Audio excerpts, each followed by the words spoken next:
Irmãos, boa noite. A graça e a paz de Cristo. Quero convidá-los a abrir a Escritura no Evangelho segundo Mateus, capítulo 18. Hoje pela manhã nós estivemos aqui junto com os irmãos, junto com a igreja, e naquela ocasião nós ministramos um pouco sobre um dos assuntos mais importantes que a Escritura pode nos ensinar e pode nos exigir que cumpramos, que é sobre o perdão bíblico. Hoje à tarde, nesse momento, eu quero então dar sequência e quero falar na segunda parte sobre o perdão bíblico. Hoje pela manhã eu concluí algumas coisas com os irmãos que estavam aqui. Eu disse que o nosso viver neste mundo deve ser única e exclusivamente para agradar a Deus. Seja quando agimos, seja quando reagimos, mas o nosso propósito deve ser esse: agradar a Deus acima de tudo e em todas as coisas. Disse também para os irmãos nesta manhã que o maior propósito de Deus para conosco é nos fazer mais parecidos com Jesus Cristo, e para isso Ele usa todas as coisas para realmente nos fazer mais parecidos com Jesus Cristo. Assim como Jesus Cristo teve um deserto, um Judas e uma cruz, nós também já tivemos, estamos tendo talvez, haveremos de ter. Mas uma coisa é certa: para o Senhor Deus, o que mais importa não é o deserto, não é o Judas e nem a cruz, mas a maneira como você reage a tudo isso. Se você quer agradar a Deus ou não, e se você realmente quer se parecer com Cristo ou não. Perdão, liberar perdão, perdoar, é indiscutivelmente uma das características mais importantes da vida de um cristão. E mais fundamentalmente ainda, nos leva a parecer com Cristo. Cristo foi extremamente perdoador. Até mesmo na sua morte, ele orou ao Senhor Deus, o Pai, e pediu para que o Pai perdoasse aqueles que estavam lhe crucificando. Então, agora à noite, eu quero falar sobre perdão, mas eu quero usar uma parábola do Senhor Jesus. Porque hoje pela manhã, e eu estou fazendo aqui uma breve síntese do que eu falei hoje pela manhã, para você mais ou menos estar situado aqui por onde nós vamos percorrer agora. Pela manhã eu disse que perdão não é esquecer, não é deixar para lá e não é agir com indiferença. Perdão não é isso. Por outro lado, perdão é você fazer uma promessa de que vai assumir o prejuízo que foi feito contra você, vai jogar num arquivo morto, nunca mais vai revisitar o assunto, não vai permitir que aquele assunto atrapalhe a sua comunhão com outra pessoa, o ofensor, nunca mais vai lançar em rosto, e muito menos ainda você vai comentar com outras pessoas o que aconteceu. Disse ainda pela manhã que o perdão de Deus, o perdão bíblico, é uma ordem, não é uma opção e nem uma alternativa, e ordens, nós não agimos com vontade ou sentimento. Ordem, não existe aquela historinha assim, olha, eu sinto que ainda não é hora de perdoar. Deus está pouco se lixando para o que você sente. É verdade, é obedecer. É obedecer, simples, obedecer. Perdão é não querer exercer a vingança, porque a vingança pertence ao Senhor e não a nós. Perdoar é focar na soberania de Deus, porque até mesmo o que nos foi feito servirá para nos conformar com a imagem de Cristo. Perdão é uma ordem expressa, então obedeça, cumpra-se, ponto final. E por que é tão importante para nós cristãos perdoar? Primeiro, para não afetar o nosso culto a Deus. É inconcebível que crentes que não são perdoadores, mas que acumulam corações magoados, rancorosos, amargurados, possam fazer o que a menina do louvor agora há pouco disse: levante as suas mãos e cante ao Senhor. É inconcebível que um culto seja de fato agradável e aceitável a Deus, quando o nosso coração está repleto de ira, ódio e amargura. Então, devemos perdoar para não afetar o nosso culto a Deus. Segundo, devemos perdoar porque nós de fato não queremos um coração amargo. E quando o autor de Hebreus fala de coração amargurado, ele fala de um coração duro como um diamante, conectado a uma língua pontiaguda, que quando fala para espalhar a amargura e contaminar tantos quantos.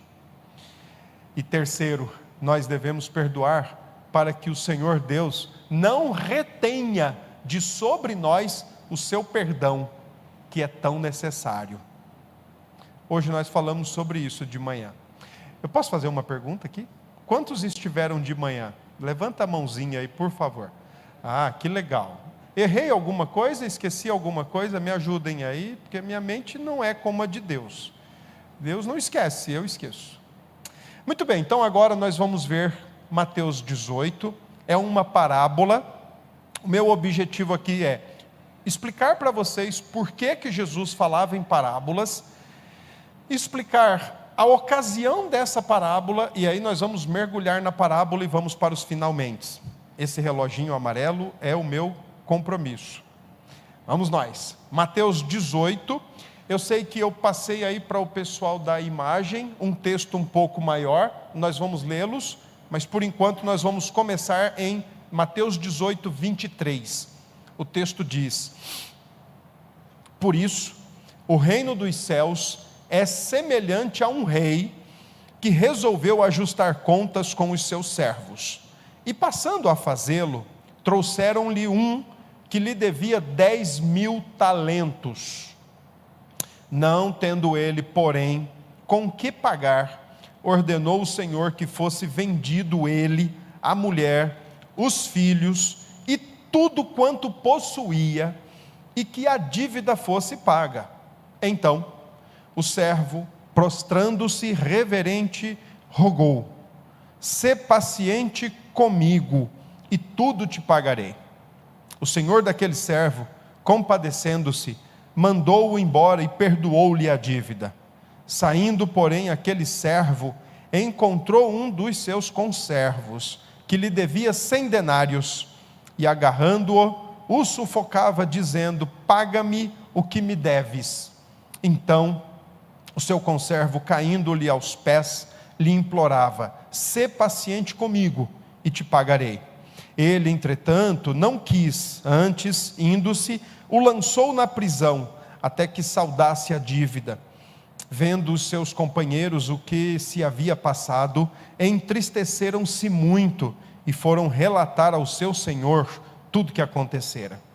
Então o seu senhor, chamando-o, lhe disse: servo malvado, perdoei-te aquela dívida toda, porque me suplicaste.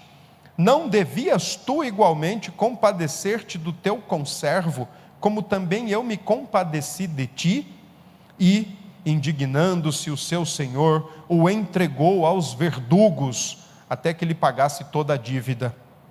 Assim também meu Pai Celeste vos fará, se do íntimo não perdoardes cada um ao seu irmão.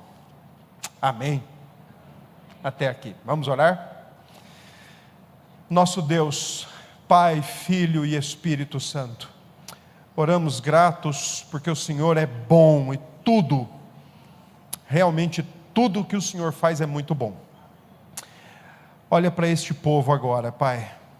Olha para os presentes, olha para também aqueles que estão distantes acompanhando.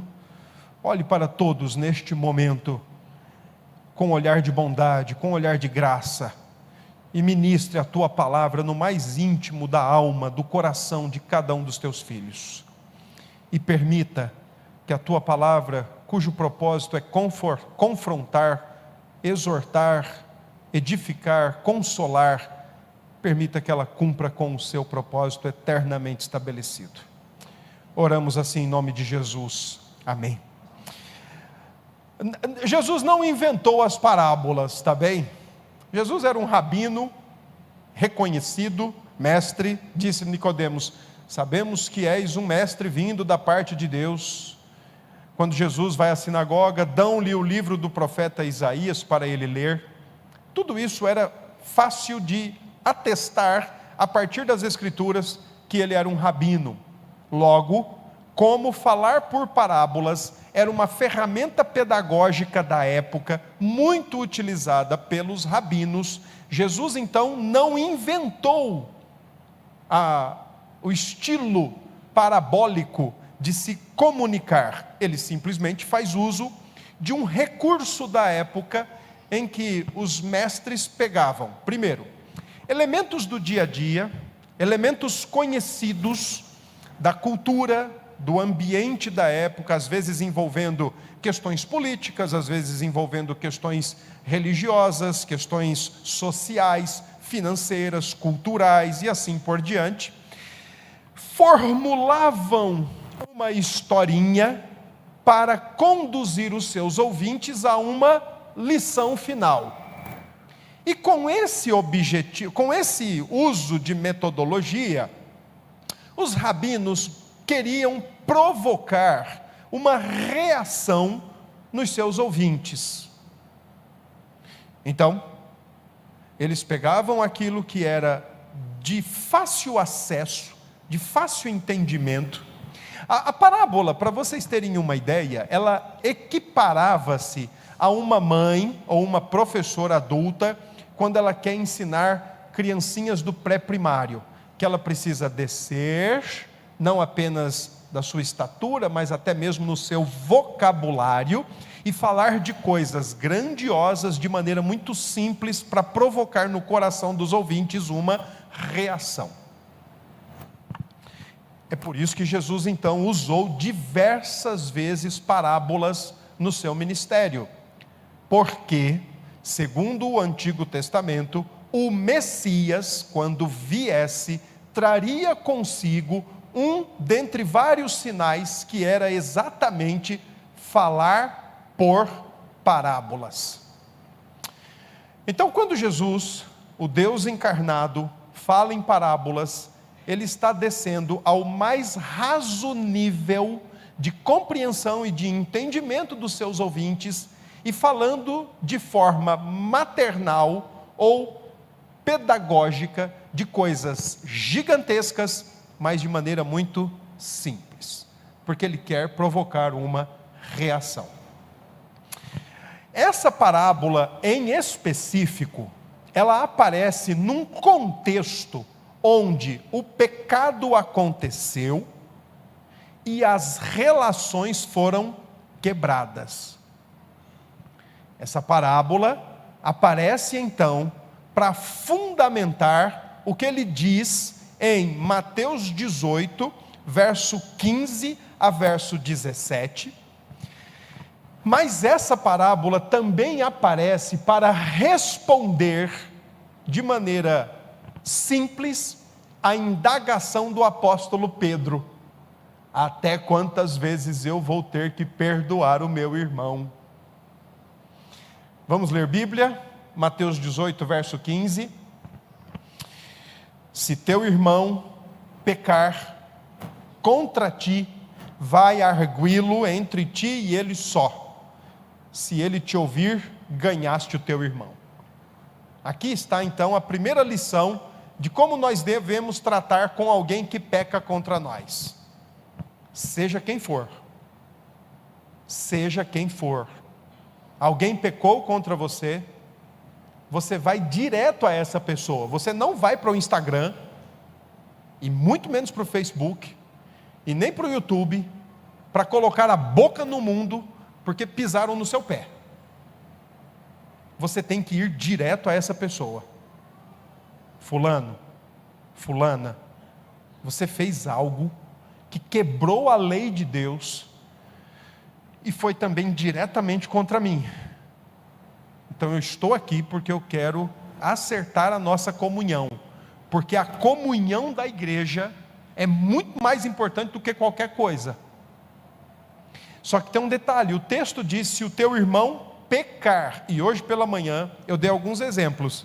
Nós não podemos ficar com raiva, chateado, magoado, com mimimi, quando pessoas não fazem o que nós não queremos, ou quando pessoas não fazem o que nós queremos ou desejaríamos. Nós temos que realmente tratar como pecado aquilo que a Bíblia trata como pecado. Então, se alguém peca contra nós, exige-se a necessidade de uma reconciliação. Se não for pecado, talvez o seu coração é quem precisa ser tratado, e não o outro. É bom então amadurecer, pensar bem direitinho. Peraí, por que eu estou chateado com fulano? Só porque ele não torce para o mesmo time que o meu? Que sorte a dele. Por que eu estou chateado ou chateada com fulana? Porque ela não gosta das mesmas coisas que eu? Porque eu gostaria que ela fosse de um jeito, mas ela é de outro jeito? Ou seja, porque ela não se encaixa nos meus padrões? Isso não é pecado. Porém, quando alguém faz alguma coisa contra nós, que feriu a Deus em primeiro lugar, e de fato quebrou a lei de Deus, então isso sim deve ser tratado como pecado. E então exige-se reconciliação. E você tem que ir direto à pessoa, não para outros canais. E o texto diz: se você ganhar o seu irmão, se ele te ouvir, a ideia aqui é, se ele reconhecer, confessar e pedir perdão, então ganhou o seu irmão, está selada a comunhão, está reconciliado. O segundo passo, caso o primeiro não der certo, não é para pular direto para o segundo, é para passar pelo primeiro. Existe uma ordem aqui obrigatória. O segundo passo está no versículo 16: se porém não te ouvir, toma ainda contigo uma ou duas pessoas. E aqui eu dou uma dica para vocês. Eu dou uma dica de acordo com um autor do nosso tempo: escolham pessoas mais amigas dela ou dele do que te ofendeu, para não dizer que você está com panelinha. Escolha duas pessoas, para que pelo depoimento de duas ou três testemunhas toda a palavra se estabeleça. Dificilmente, eu tenho um professor norte-americano e ele diz assim: dificilmente esse segundo passo será dado, porque logo no primeiro resolve. Mas caso não reconhecer o que pecou, caso não admita, caso não queira restaurar a comunhão, faça o segundo passo. Pegue duas ou três pessoas, mais amigos do seu ofensor, coloque a situação e peça que os amigos do seu ofensor ajudem vocês nessa situação. Acreditem, dá certo, quando o primeiro não dá.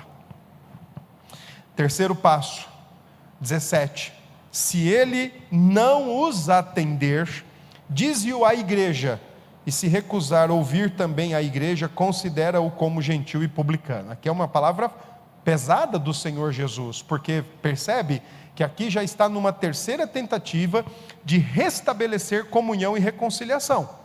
Então aqui o Senhor Jesus está dizendo: se depois do primeiro passo, você e o seu ofensor, se depois do segundo passo, necessário talvez, você, o seu ofensor e duas ou três pessoas mais amigas dele, ainda assim não resolver, conta para a igreja e trata-o como gentil e publicano, como alguém que nunca nasceu de novo, como alguém que não conhece o Senhor Jesus, como alguém que não experimentou do perdão de Deus, porque nós fomos, pela graça de Deus, perdoados para perdoar. Se não ouviu ainda no terceiro passo, exclui, trata como gentil e publicano. Gentil, a ideia de quem nunca teve aliança com Deus, e publicano, um maldito. Trata-o assim. Mas eu não sei se vocês perceberam algo aqui no texto que é provocativo. Eu quero ler novamente com vocês o versículo 15. Olha o que diz: se o teu irmão pecar contra ti, espera ele vir te procurar. É isso que está escrito? Vamos ler o texto? Vamos lá? Se teu irmão pecar contra ti, quem busca a reconciliação? O ofendido ou o ofensor? Quem? O ofendido busca a reconciliação. Eu não fiz nada. Eu não vou não. Quem disse, quem fez, quem bateu, quem falou, quem traiu, quem mentiu, foi ele, foi ela. O Senhor Jesus diz: o ofendido é quem busca a reconciliação. Mas o ofendido busca a reconciliação porque parte do princípio que ele examinou o assunto e ele viu que a Bíblia foi transgredida, a palavra de Deus foi quebrada, o nome do Senhor Deus foi envergonhado e a comunhão da igreja, a unidade da igreja está em perigo, e ele quer que isso tudo se resolva o mais rápido possível. É diante desse ensino, inclusive do ofendido buscar o ofensor, que então vem versículo 21. Então Pedro, aproximando-se, lhe perguntou: Senhor, até quantas vezes meu irmão pecará contra mim e que eu lhe perdoe? Até 7 vezes? Bom, não preciso dizer que Pedro aqui está dando uma de super espiritual. Na época, os rabinos judeus ensinavam que a cota para o mesmo pecado, para ser perdoado, eram 3 vezes. Eu minto para minha esposa, peço perdão a ela. Ela vai lá no caderninho que fica do lado dela do colchão e anota lá: mentira, 1. 2 semanas depois eu minto de novo. Ela vai lá no mesmo lugar, no mesmo caderno, anota 2. Bom, eu não sei se ela torceria para chegar à 3ª e ela não ter que perdoar mais, ou ela temeria por chegar à 3ª e ter que perdoar mais uma vez e acabar a cota. Mas uma coisa é certa: quando chegasse à 3ª, pelo mesmo motivo, então ela agora não teria mais obrigação de perdoar, segundo o rabinato judaico. Quando Pedro então coloca até 7 vezes, Pedro está dando uma de super espiritual, porque uma vez que os rabinos judeus ensinavam 3, ele está dizendo assim, quer dizer então, Senhor, que o número da perfeição é o 7, é esse número que eu tenho que alcançar? E então, para surpresa do Senhor Pedro apóstolo, o Senhor Jesus responde o que está no versículo 22, não te digo que até 7 vezes, mas até 70 vezes 7. E é óbvio que o Senhor Jesus não está dizendo literalmente 490, mas ele está dizendo: não contabilize e libere sempre que necessário for. Não contabilize e libere sempre que necessário for. Então, é a partir dessas 2 situações, como eu trato alguém que pecou, e a questão de Pedro, como é que eu faço com alguém que peca contra mim, que nasce a parábola. A parábola conta a história especialmente de 3 pessoas: o rei, um servo que devia uma quantia exorbitante, e um outro servo que devia uma quantia ínfima. Toda parábola, a depender de quantos personagens ela traz, ela pode trazer 1, 2 ou 3 lições principais. No caso desta parábola, ela traz 2 lições principais e uma exortação terrível. Vamos entender o que é que o Senhor Jesus quer contar com essa parábola. Primeiro, como assim nós que estamos no século 21, se precisamos de um dinheiro emprestado ou de um financiamento, nós recorremos às instituições financeiras para isso. Na época de Jesus não tinha bancos, não tinha absolutamente nada do que se tem hoje. Então quem geralmente fazia isso eram os próprios reis, os próprios cabeças, que também eram tratados como os pais da nação. Além de proteger, guerrear e alimentar, eles também podiam desempenhar essa função de oferecer recursos para os seus servos, todavia, não sem um devido retorno, não sem um devido acerto de contas. Naquela época, quando então um rei emprestava dinheiro para os seus súditos, para os seus servos, ele estabelecia o dia e a hora para o acerto de contas.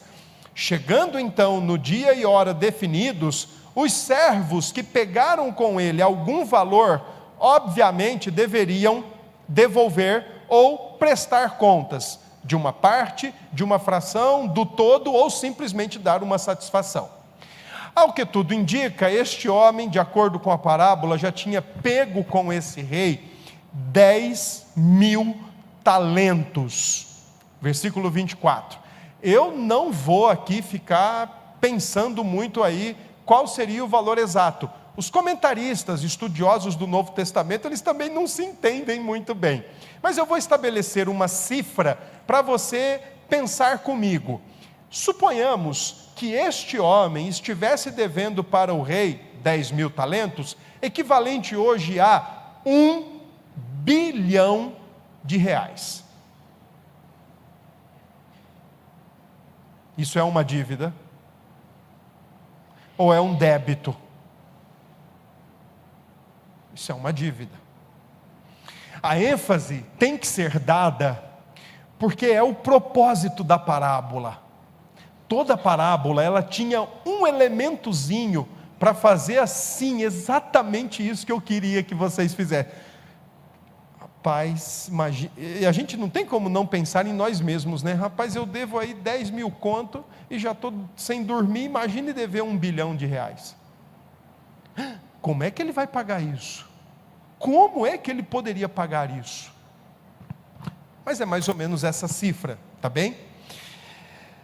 Então ele não tinha dinheiro, e já na época tinha 2 caminhos: ou ele iria preso, enquanto preso não teria como trabalhar, não teria como arrecadar absolutamente nada e sanar a dívida, ou ele poderia ser vendido, sua mulher, seus filhos, seus bens, tudo que ele tivesse, tudo que lhe fosse próprio, deveria ser vendido, e com aquele valor da venda, então, pelo menos, algum abatimento deveria ser dado ao rei.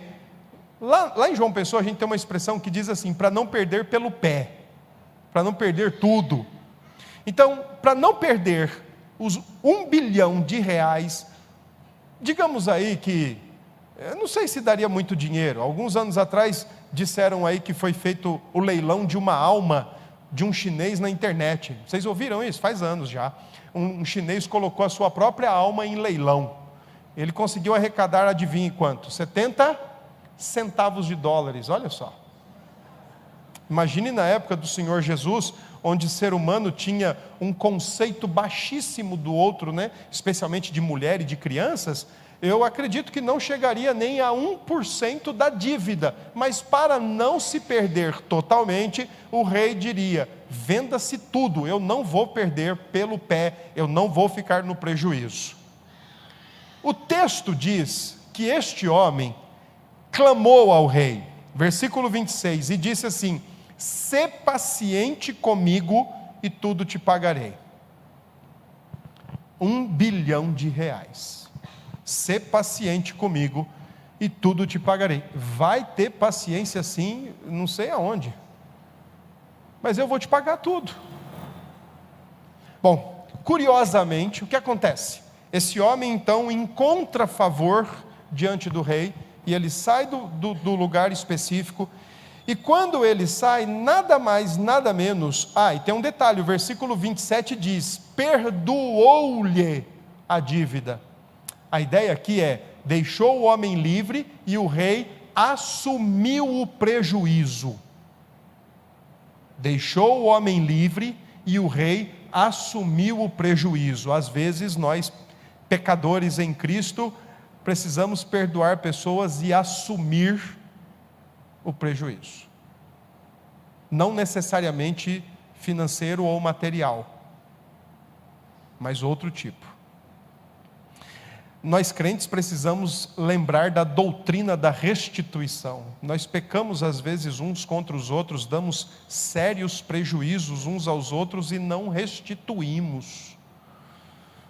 Não restituímos uma mentira que denegriu ou difamou ou caluniou alguém, não restituímos recursos, números, e a gente precisa se lembrar disso.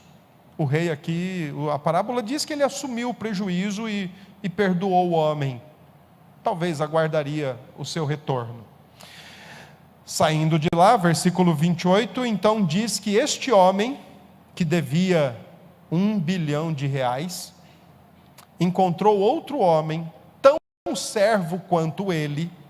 A palavra conservo aí significa que eles estão no mesmo patamar. Não é um servo inferior, é tão servo quanto. E ele encontrou esse tão servo quanto, que devia para ele R$1.000.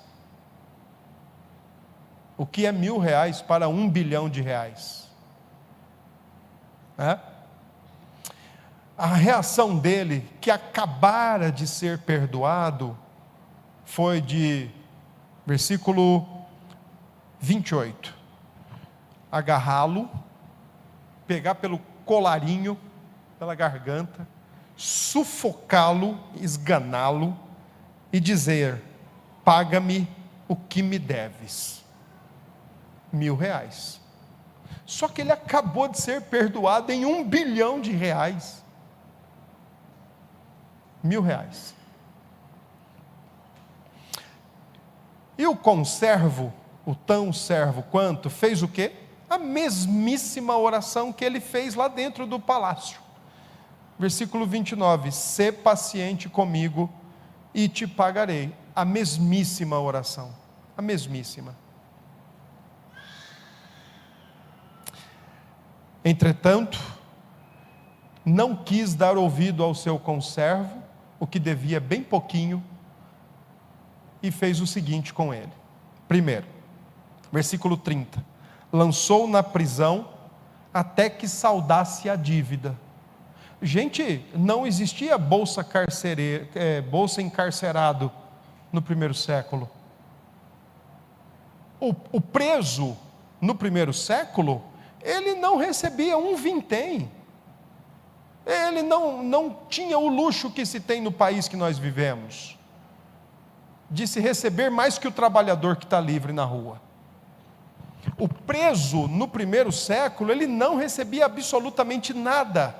Então, como é que um homem que acaba de ser perdoado em R$1 bilhão, joga aquele que lhe deve R$1.000 na prisão e espera que essa dívida seja saldada? Não vai ser. Logo, este homem então vai permanecer preso para sempre, porque ele não vai conseguir pagar a dívida, ainda que ínfima que seja, pequena que seja, porque ele não tem recursos para isso, ele não vai poder trabalhar para isso, então ele vai permanecer preso por conta daquele que não quer perdoar a sua dívida. Se perdoar é liberar o outro, não perdoar é manter o outro aprisionado a si. E é por isso que eu disse hoje de manhã, que quando nós insistimos em manter o outro, aquele que nos ofendeu, aprisionados a nós, nós acordamos com essa pessoa, nós tomamos café com essa pessoa, nós passamos a manhã com essa pessoa, nós almoçamos com essa pessoa, nós assistimos sessão da tarde com essa pessoa, nós jantamos com essa pessoa, nós vamos dormir com essa pessoa. Porque ela está ali nos nossos pensamentos, está sempre muito vivo, está sempre muito colorido, está sempre muito recente, por mais tempo que tenha sido, mas parece que foi ontem. Porque nós mantemos a pessoa presa a nós. Diante do imbróglio, diante do desfecho aqui, O versículo 31 diz que outros servos viram o que aquele que devia exorbitantemente fez, foram então e contaram para o senhor de tudo, para o rei. Então o rei mandou chamá-lo e disse assim: olha, venha cá, meu amigo, eu não te perdoei de toda aquela dívida. Eu estou no versículo 32, eu não te perdoei de toda aquela dívida. Pois bem, você não deveria ter feito o mesmo? Você não me suplicou, eu não te perdoei, você também não deveria ter feito o mesmo diante da súplica do seu conservo, do seu amigo de serviço aí, que lhe devia muito menos do que você devia para mim? Você também não devia ter perdoado ele? Assim como eu me compadeci, você também não deveria ter compadecido dele? E então o versículo 34 diz: e indignando-se, aqui a ideia é ficando irado, o seu senhor o entregou aos verdugos, espécie de carcereiros, e eles o levaram para que ele então pagasse toda a dívida. Aquele que devia 1 bilhão, sabe quando ele vai sair? Nunca. E então a parábola termina com uma pesada exortação. Assim, 35, também fará meu Pai Celeste, se do íntimo não perdoardes cada um a seu irmão. O que essa parábola nos ensina? Primeiro, quando Deus em Cristo nos perdoou, Ele nos perdoou de uma dívida impagável. A nossa dívida, homens, mulheres, caídos, rebelados contra Deus no nosso próprio pecado, nada mais, nada menos trouxe do que uma dívida impagável diante de Deus. A nossa dívida era de valor, não de milhão, bilhão, trilhão. A nossa dívida era de valor eterno. A nossa dívida era de valor eterno. A nossa dívida era impagável. E olha, deixe-me provocar a mente de vocês e o coração de vocês agora. Quantos pecados cometidos por qualquer um de nós seria necessário para que nós incorrêssemos numa dívida eterna diante de Deus? Alguém sabe a resposta? Eu vou ajudá-los.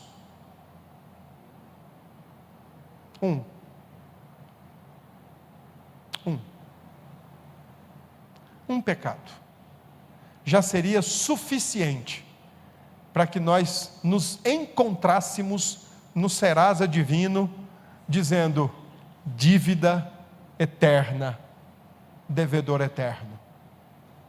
É por isso que o nosso Redentor tinha que ser Deus homem, não apenas para morrer na cruz, nos substituindo, tomando o nosso lugar, mas oferecer a Deus um sacrifício de valor eterno, para cobrir uma dívida eterna, impagável por qualquer um de nós, mas totalmente pagável e liquidada por Jesus Cristo. Não é à toa que Paulo diz isso aos Colossenses, que na cruz ele cancelou o escrito de dívida que era contra nós. Perante a lei de Deus, nós éramos devedores que não sairíamos jamais da mão dos verdugos ou dos carcereiros, e jamais sairíamos da prisão sem antes pagar um último centavo. Deus em Cristo nos perdoou de uma dívida impagável, uma dívida eterna. Entretanto, nós fomos perdoados de uma dívida eterna para perdoar qualquer pecado cometido contra nós, porque eles não têm caráter eterno, mas eles colocam em risco a comunhão com Deus e a comunhão da igreja. Nós não fomos perdoados de uma dívida eterna para reter perdão de pessoas que pecam contra nós. Nós não podemos de forma alguma, nem mesmo restringir, e tampouco banalizar a graça de Deus em Cristo, em nos perdoar os nossos pecados. Portanto, aqueles que foram perdoados de dívida eterna, não podem, de forma nenhuma, reter perdão de quem quer que seja, porque o pior já foi perdoado. Na maioria das vezes, nós somos muito cheio de boca dura. Nós temos um conceito distorcido de nós mesmos. Tem uma oração que é creditada a John Wesley, século XVIII. E ele teria orado assim: Senhor, me perdoe, porque hoje ninguém me xingou e ninguém me apedrejou.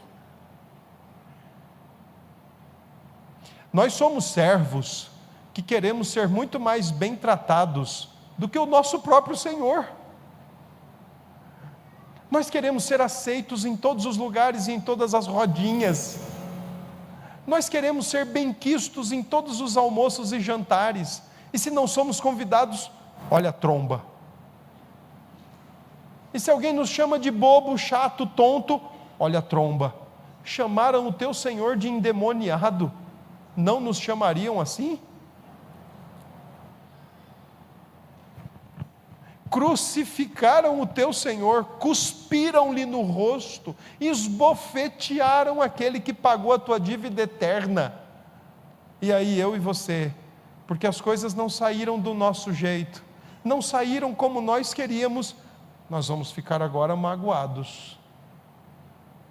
Nós vamos ficar com mimimi para o resto da vida. Ah, pastor, mas o senhor diz isso porque o senhor não sabe o que é ser achincalhado, não sabe o que é ser alvo de uma mentira, não sabe o que é ser alvo de uma traição, não sabe o que é ser alvo de uma sofisticada armação contra você. Então, você fala isso com muita facilidade, porque não sabe nada disso. Bom, eu não sei mesmo. Talvez eu não saiba, e talvez eu nunca saiba, mas se Deus quis usar isso na sua vida para te fazer mais parecido com Cristo, admire-se de você não sofrer mais ainda num mundo pós-queda como nós estamos. O nosso admirável espanto não deveria ser porque nós sofremos, deveria ser porque não sofremos mais ainda, e isso é graça. Uma vez eu recebi um casal para aconselhamento, e o caso tinha sido adultério, da parte dele, e a irmã muito irada, muito chateada, e dizendo que talvez não perdoaria nunca. E eu disse para ela: irmã, olha, eu entendo toda a tua dor, eu entendo toda a sua chateação, mas a senhora não deveria estar se perguntando por que comigo, a senhora deveria estar se perguntando por que não comigo. Porque nós vivemos num ambiente caído e num ambiente com pecadores. E o que é que a gente espera de pecador? Perfeição? O que é que a gente espera de pecador? Correção? O que é que nós esperamos de pecadores? Que tudo vai dar certo, ninguém vai se estrepar, ninguém vai se arranhar, ninguém vai se estranhar? Acordem, irmãos. Acordem. E é nesse cenário que Deus nos faz lembrar de Cristo, como aquele que perdoou a nossa dívida impagável, para que eu e você perdoemos qualquer pecado que tenha sido cometido contra nós. Porque reter pecado, reter perdão, banalizar o perdão, nada mais é do que uma prova talvez contundente de que não experimentou o perdão de Deus ainda, de que não conheceu o perdão de Deus em Cristo, ou de que simplesmente não entendeu qual é o projeto de Deus para a sua vida, de fazer-te mais parecido com Cristo. E é nessas horas da vida, e eu disse isso hoje pela manhã, e eu quero dizer para vocês, que é nessas horas da vida que os dedos do Espírito Santo nos espreme, e aí as nossas reações demonstram que do nosso coração ou sai pus, ou sai graça. Mas a maneira como a gente reage demonstra se nós queremos agradar a Deus ou a nós mesmos. Quem foi ele? Quem ele pensa que é para fazer isso comigo? Quem ela pensa que é para fazer isso comigo? E nunca busca conciliação. E acredita, simplesmente assim, que pode cultuar a Deus, e que está tudo certo. Que pode ofertar ao Senhor, e está tudo certo. Que pode conviver, agradando a Deus, mas buscando amargura e cultivando a amargura no coração, está tudo certo. No final das contas, Deus é bom, né? Irmãos, acordemos para a vida. Nós fomos perdoados de algo que não se poderia pagar jamais. E eu tenho certeza, pela palavra de Deus, que tudo o que nos fizeram, com vontade e obediência, a gente pode perdoar. Nós somos muito peritos em dar desculpas. Agora não estou preparado, eu estou me preparando, eu ainda não senti que é o momento, eu ainda não vi arrependimentos. Escusas humanas, escusas de um coração que não quer obedecer e prefere cultivar o que foi feito. Prefere guardar na lembrança e no coração o tapa, a palavra dura, o palavrão, a mentira, a traição, o roubo, o prejuízo. Prefere guardar aquilo ali como um grande bichinho de estimação. E então, restringe, retém perdão, quando na verdade deveria liberar perdão. A exortação do Senhor Jesus é muito dura. E ele diz assim no versículo 35: assim também meu Pai Celeste vos fará, se do íntimo não perdoardes cada um a seu irmão.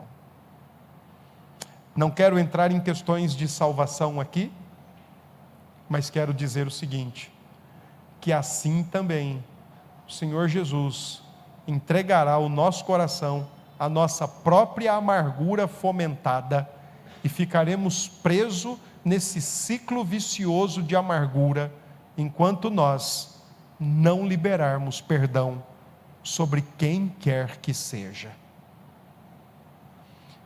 No início, eu chamei a atenção de vocês para ver quem é que procura quem. Eu já vou concluir. Para ver quem é que procura quem. E o versículo 15 diz: se o teu irmão pecar contra ti. Ou seja, quem procura é o ofendido. Não espere pelo ofensor. O ofensor, por ter feito o que fez, errou e pecou.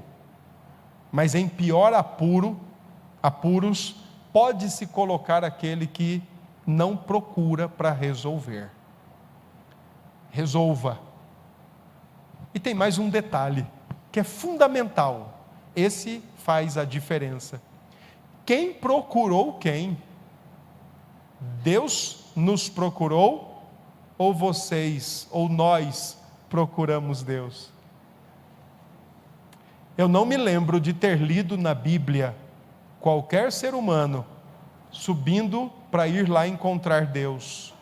Mas eu me lembro na Bíblia de Deus se encarnar, rasgar os céus e vir atrás dos seres humanos. Significa dizer que o Deus ofendido com o nosso pecado nos procurou. Somos melhores que Ele para não procurar o nosso ofensor e restabelecer a comunhão? Somos mais santos que Ele? Somos mais perfeitos que Ele? Somos mais justos que Ele? Somos mais sábios que Ele? Se vocês responderam sim, você já não deveria estar aqui na terra. Além de ser uma grande mentira. O grande Deus ofendido com a nossa pecaminosidade encarna-se em Jesus Cristo e vem atrás daqueles que são doentes e pecadores. E por que nós não podemos fazer igual, se o nosso desejo é agradar a Deus e ser mais parecidos com Cristo Jesus?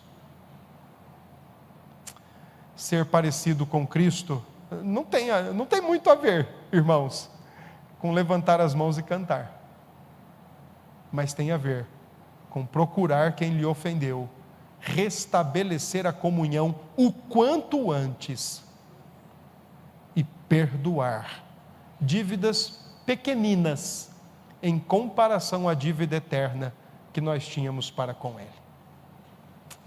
Que Deus abençoe sua vida e que Deus conceda graça ao seu coração para você viver como Cristo e perdoar como Cristo nos perdoou. Amém. Deus abençoe.